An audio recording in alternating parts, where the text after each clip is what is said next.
Ils vous disent, les mêmes, qu'il y a une crise d'identité, avant la crise d'identité, une crise des valeurs. Crise des valeurs, au nom de laquelle ils dénonceraient les comportements des individus qui ne respecteraient pas les grands principes de la République, etc., etc. Mais qui ne voient pas, et Noël l'a dit, que les mêmes qui disent crise des valeurs sont ceux qui, là encore Emmanuel Macron en tête, qui a menti délibérément aux Français pendant la campagne électorale, avait annoncé qu'il suspendrait l'état d'urgence parce qu'il était attentatoire aux libertés publiques. Il l'a suspendu pour l'intégrer au droit commun. C'est désormais la loi française qui est dénoncée par qui? La CNCDH, la LDH, Amnesty International, le syndicat des avocats de France, le syndicat de la magistrature, jusqu'aux Nations Unies, comme une loi attentatoire aux droits et aux libertés fondamentales. C'est un vrai recul démocratique, et ce recul démocratique, il a été fait par celles et ceux qui nous disent que nous vivons aujourd'hui en France une crise des valeurs. Et ils glissent de la crise des valeurs à quoi? À la crise d'identité de la France. Mais dites-moi, qui affaiblit la République? Qui affaiblit la République quand on supprime des dizaines de milliers de contrats aidés dans des associations où on crée chaque jour des solidarités et du lien social dans des territoires abandonnés? Qui affaiblit la République quand on coupe les subventions aux collectivités locales et qui, elles, réduisent leurs services publics parce qu'elles n'ont pas d'autre choix? Qui affaiblit aujourd'hui la République? Eh bien, moi, j'assume de le dire.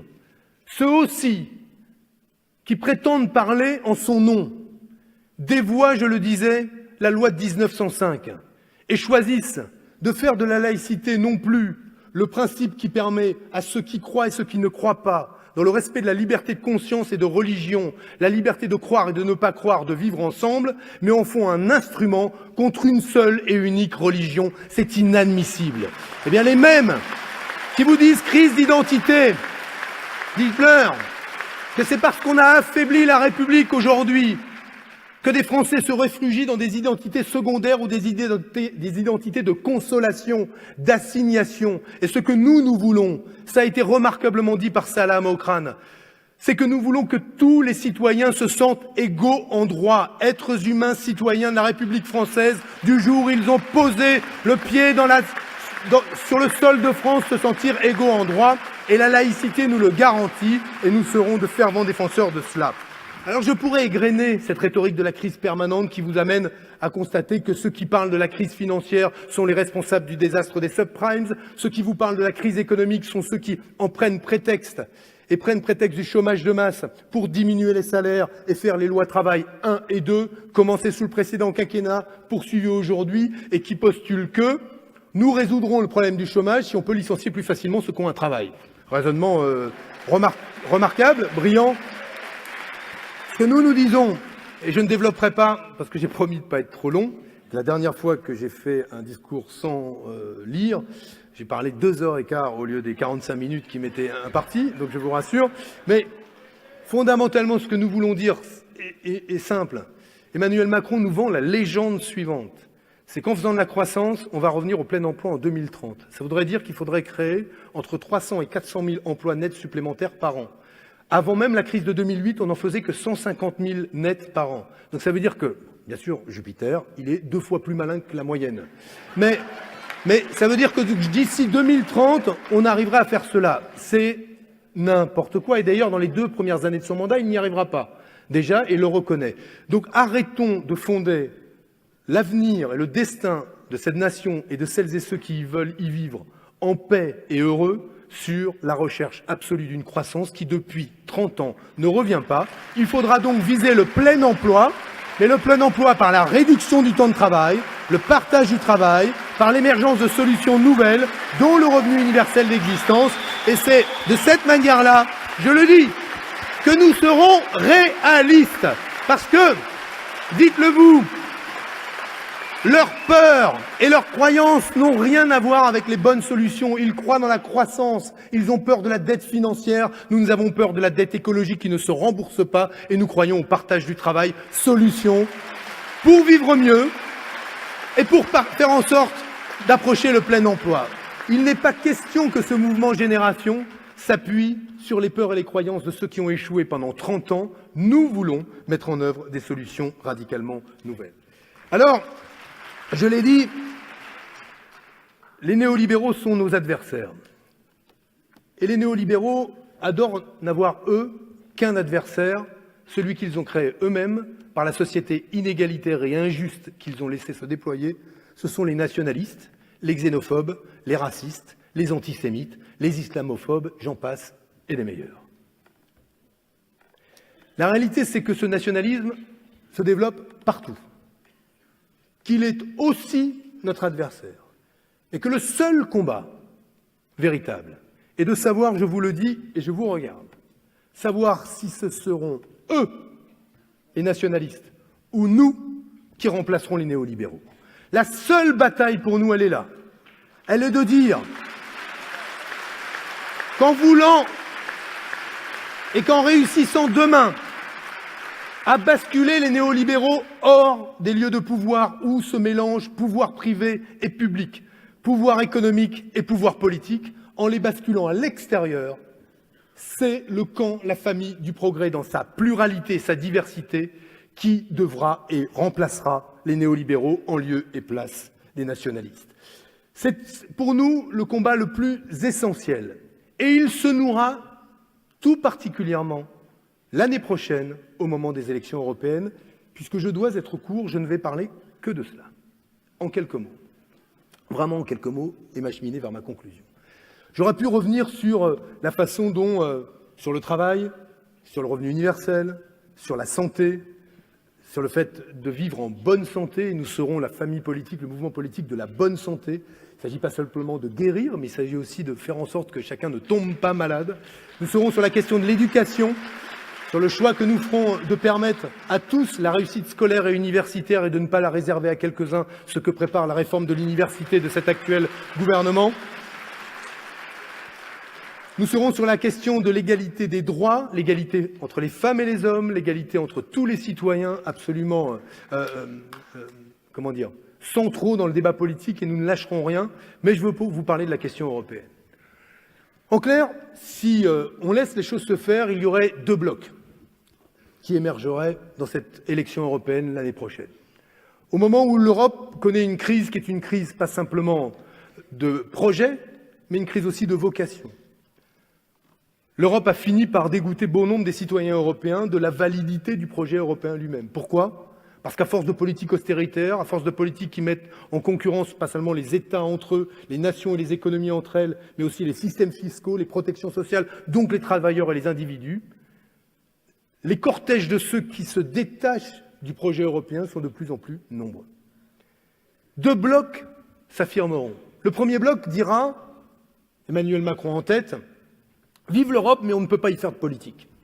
Et il poursuivra sa tâche de recomposition de la vie politique française et de juper à je ne sais qui, parce que là, je ne sais pas où est la limite, maintenant à gauche, mais bon, ou en tout cas de gens qui se disaient de gauche, mais qui quand même sont tous dans un gouvernement maintenant de droite, donc allez me dire, ou alors, faut arrêter avec cette histoire de fin du clivage droite-gauche, parce que les ordonnances travail, c'est de droite. La loi Collomb sur les réfugiés, c'est de droite. Ce qui se prépare sur l'immigration, c'est de droite. La fin de la taxe sur les transactions financières, c'est de droite. La suppression de l'ISF, c'est de droite. Ce qui se passe sur l'environnement, je le dis à Nicolas avec toute l'affection que j'ai pour lui, il a voté pour moi. Mais ça n'a pas grand-chose à voir avec le projet pour lequel il a voté quand il a voté pour moi. Donc j'indique cela, même si je comprends la démarche qui consiste à éviter que ce soit trop pire. Mais moins pire, c'est quand même pas forcément le bonheur non plus. Et c'est un gouvernement de droite, néolibéral. Et Emmanuel Macron voudra poursuivre cela en disant « Vive l'Europe, mais en Europe, il faut continuer l'agenda qui avait été décidé par Mme Merkel et M. Schäuble ». M. Schäuble déclarant d'ailleurs, suite aux élections en Grèce, ça n'est pas une élection qui doit changer une politique économique, ce qui vous en dit long sur le rapport qu'ils ont à la démocratie et à la souveraineté populaire. Mais on poursuivra cet agenda-là. Cet agenda, c'est CETA, TAFTA, donc libre-échange. Politique de citadelle à l'égard des migrants. politique de concurrence fiscale et sociale et politique d'austérité, donc de réduction des services publics. Il n'y aurait aucune alternative possible. On fait l'Europe comme antidote à la guerre, on parie que tout ça continuera à tenir et ne préparera pas la guerre, et en dénonçant ceux qui sont les ferments de cette guerre, c'est-à-dire les nationalistes. Voilà le projet politique d'Emmanuel Macron. Et il y aura les akouskis qui accompagnent toujours ce genre de mauvaises potions ou de mauvaises soupes, qui consisteront à dire on va démocratiser tout ça en faisant des conférences démocratiques et on mettra un ministre de la zone euro, peut-être même un budget, même si les Allemands n'en veulent pas, et en espérant que ça tienne jusqu'aux élections européennes pour constater que le lundi qui suit les élections européennes, business as usual. Je parle la langue qui est la leur, c'est-à-dire celle du business aujourd'hui, parce que c'est le projet politique qui est le leur. Premier bloc. Vive l'Europe, mais pas de politique dedans. Et les néolibéraux se sont choisis leur adversaire. Pour se maintenir au pouvoir, ils disent « Attention, voilà ce qu'ils disent. Retour à la souveraineté populaire, mais dans le cadre de la nation, vive la politique, mais hors de l'Europe. » Et ceux-là sont aussi dangereux. Pourquoi? Parce que, outre qu'ils abandonnent un projet politique qui est celui qui fabrique du commun, et nous permet de nous situer, nous, Européens, dans la capacité justement de pouvoir non seulement nous faire entendre, mais lutter, par exemple, efficacement contre le réchauffement climatique. Ils nous disent, parce que l'Europe est néolibérale, jetons le néolibéralisme, mais de facto, jetons l'Europe avec, parce que par nature, elle serait néolibérale. Mais si on suivait ce raisonnement-là, qui consiste à jeter l'Europe avec le néolibéralisme, ce que nous ne ferons pas, on pourrait constater que depuis 20 ans se succèdent des gouvernements d'inspiration libérale. Et que les institutions de la Ve République sont des institutions qui ne permettent pas l'exercice plein et entier de la souveraineté populaire. Et donc, rejetant le néolibéralisme français, il faudrait rejeter la République et la France avec, et se replier sur quoi? Sur les régions. Ce raisonnement n'est pas le bon. Et nous, face aux nationalistes, nous disons, avec toute la gauche, que nous voulons construire une stratégie, celle d'un bloc européen, progressiste, qui dise à la fois ce que nous pouvons faire le lundi qui suit les élections européennes dans le cadre des traités existants, disent les traités que nous voulons faire changer, indiquent notre stratégie et l'éventail de nos alliances, indiquent de quelle manière nous nous inscrirons sur la question de la Banque centrale européenne, sur la question de la gouvernance de la zone euro, sur la question du budget européen, sur la question de l'harmonisation fiscale et sur la question de la convergence fiscale. Quels sont nos alliés? Quelles sont nos stratégies?